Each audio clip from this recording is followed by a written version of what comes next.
Bapak Ibu Saudara yang dikasihi Tuhan, pada kesempatan ini saya mau mengajak kita merenungkan selama ini kita bekerja untuk apa sih? Pagi-pagi kita sudah keluar menembus macetnya jalanan, kita pulang ke rumah larut malam.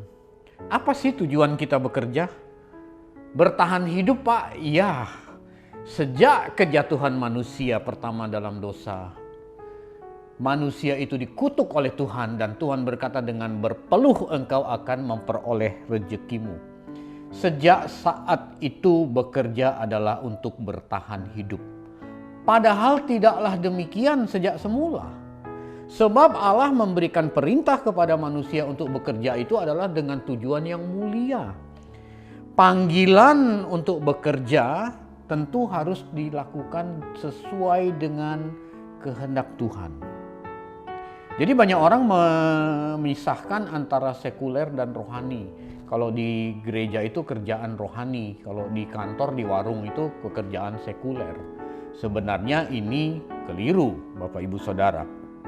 Sebab yang namanya bekerja itu sejak semula adalah panggilan yang mulia dari Allah untuk manusia.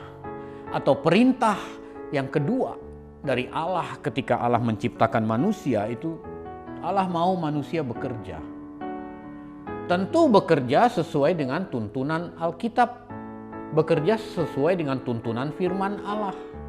Makanya Allah memberikan tuntunan supaya orang bekerja dengan benar. Panggilan bekerja ini tentu harus dilakukan melalui sebuah proses yang sekarang kita sebut profesi. Profesi itu ada banyak bidang, Bapak Ibu Saudara.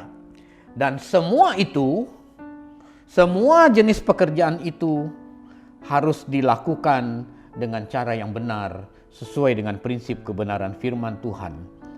Sebab apa? Saya ulangi lagi, sebab bekerja adalah panggilan yang mulia dari Allah untuk manusia. Supaya manusia itu mencapai keserupaan dengan gambar diri Allah. Jadi kalau ada orang berpendapat kalau di gereja itu kudus, kalau di sekuler itu dekat neraka, masa Allah memberikan perintah kepada manusia untuk bekerja supaya masuk neraka? Justru sarana bekerja, sarana profesi kita, sarana warung Anda, sarana sawah Anda, sarana tempat Anda bekerja, itu adalah Tuhan siapkan supaya Anda masuk surga. Jadi kalau sekuler itu dekat neraka, kalau kerja dagang itu identik dengan tidak kudus, itu keliru, Bapak Ibu Saudara.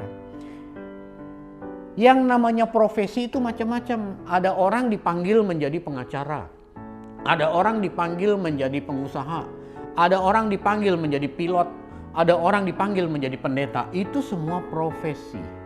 Dan profesi itu harus dilakukan sesuai dengan kehendak Tuhan supaya manusia berprogresif, karakternya makin serupa dengan Kristus melalui pekerjaan, melalui profesinya itu.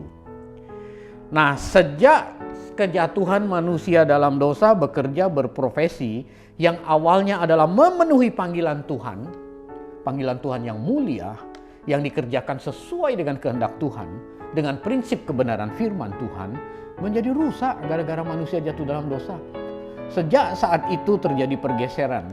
Bekerja sesuatu yang mulia bergeser menjadi bertahan hidup. Menjadi bertahan hidup. Bekerja yang semula adalah melakukan panggilan Allah yang mulia menjadi memenuhi kebutuhan hidup. Bapak Ibu Saudara, Tuhan Yesus sudah datang 2000 tahun yang lalu. Tuhan Yesus sudah pulihkan hubungan manusia dengan Allah.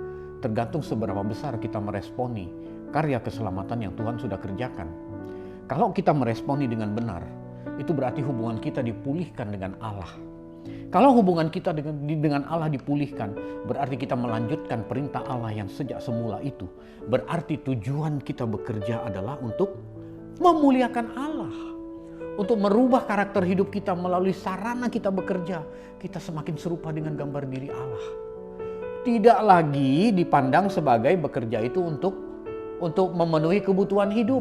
Memang sebagai dampaknya Allah itu memberikan pemeliharaannya.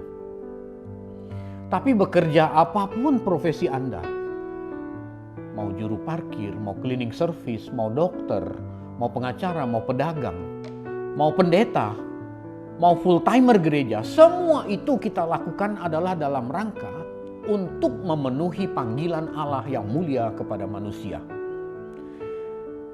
Jadi bagi orang percaya, bekerja atau berprofesi seharusnya adalah memenuhi panggilan Allah.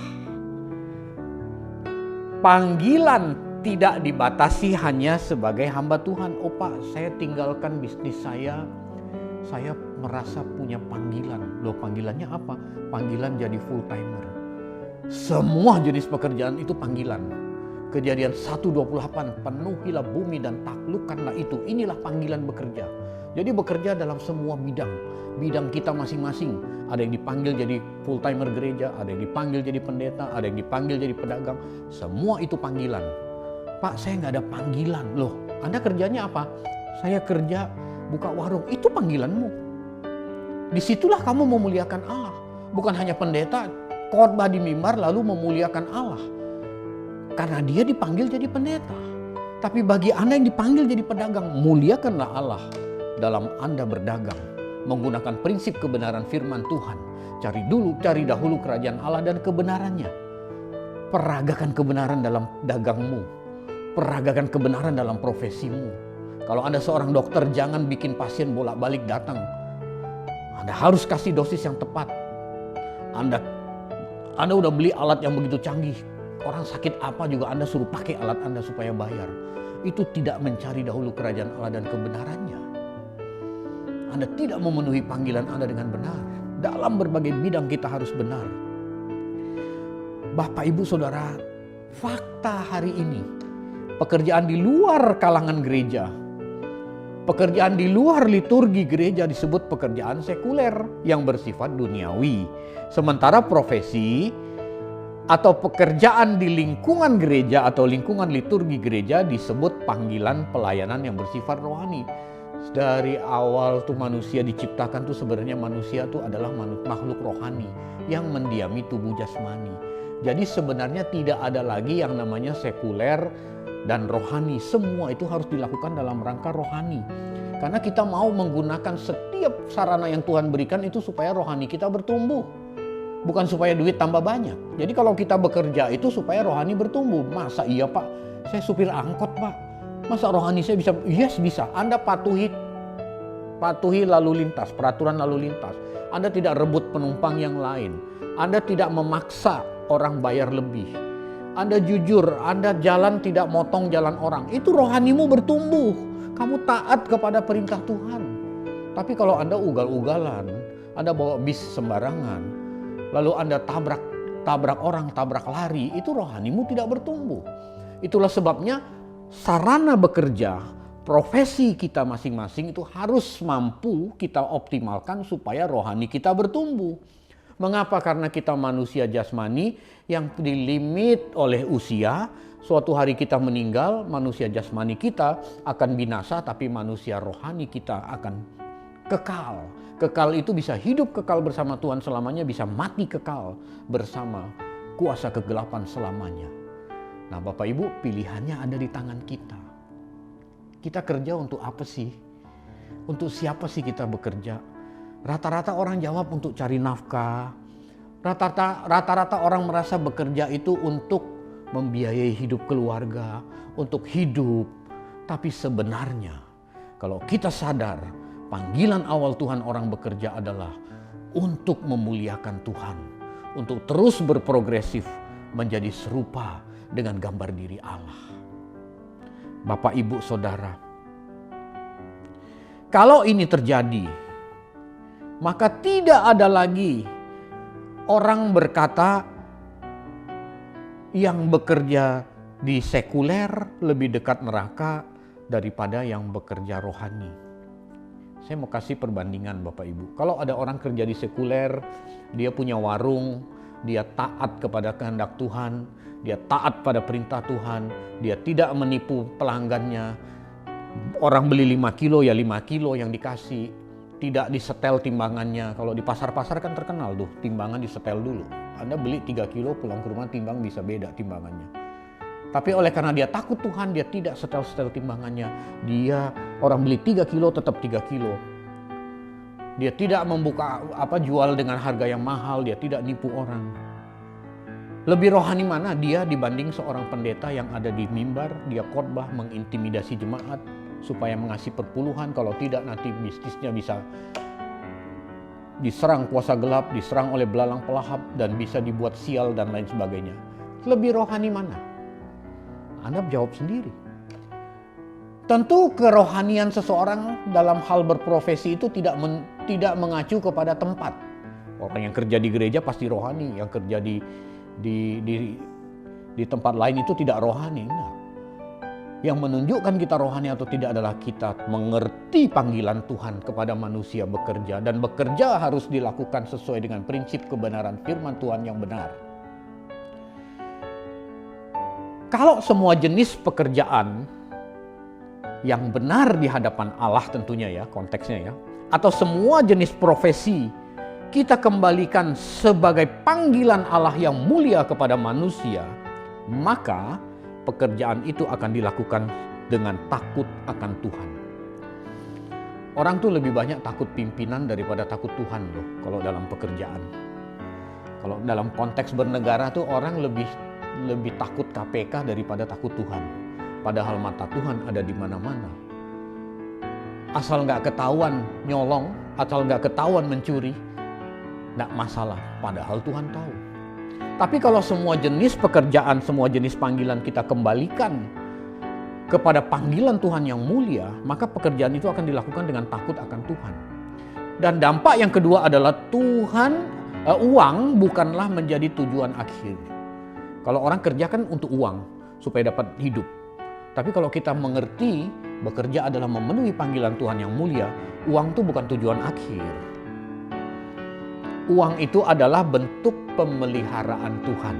Uang adalah sebuah konsekuensi logis atau dampak logis, bentuk pemeliharaan Allah kepada manusia. Uang bukan tujuan dari seseorang bekerja, harusnya.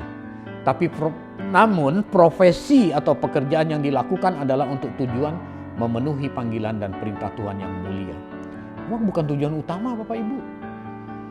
Kalau kita mengerti dan kita meresponi karya keselamatan Tuhan Yesus di atas kayu salib, kita tahu panggilan bekerja itu panggilan yang mulia dari Allah, maka uang itu bukan tujuan utama.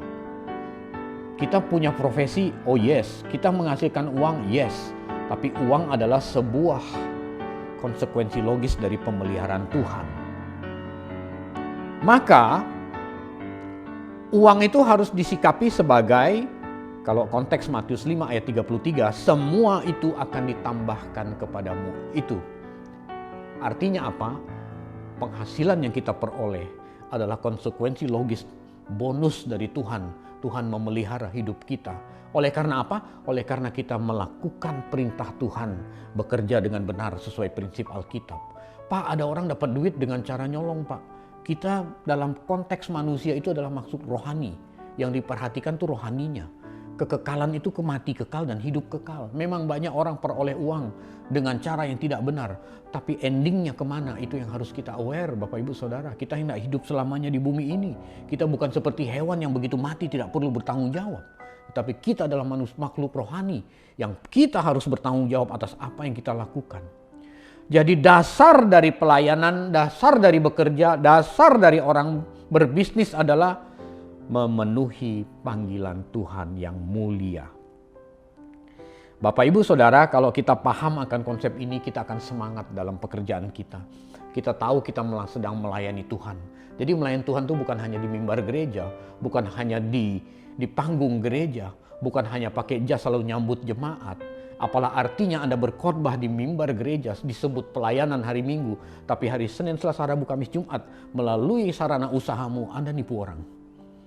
Lalu Anda bekerja, Anda hari Minggu ke gereja, khotbah lagi di mimbar. Saya mendengar orang berkata, tidak mungkin. Yang namanya kebenaran itu tidak mungkin bisa diterapkan dalam dunia pekerjaan. Kalau tidak bisa, kenapa Tuhan kasih perintah? Sadar dong Bapak Ibu Saudara. Kita melakukan kebenaran dalam semua bidang kehidupan termasuk bekerja. Jadi jangan dipisahkan. bekerjalah dengan benar, bekerjalah sesuai dengan prinsip kebenaran firman Tuhan, maka Tuhan akan dimuliakan dalam pekerjaanmu, maka Tuhan akan memberkati hidupmu. Amin. Sampai ketemu lain waktu.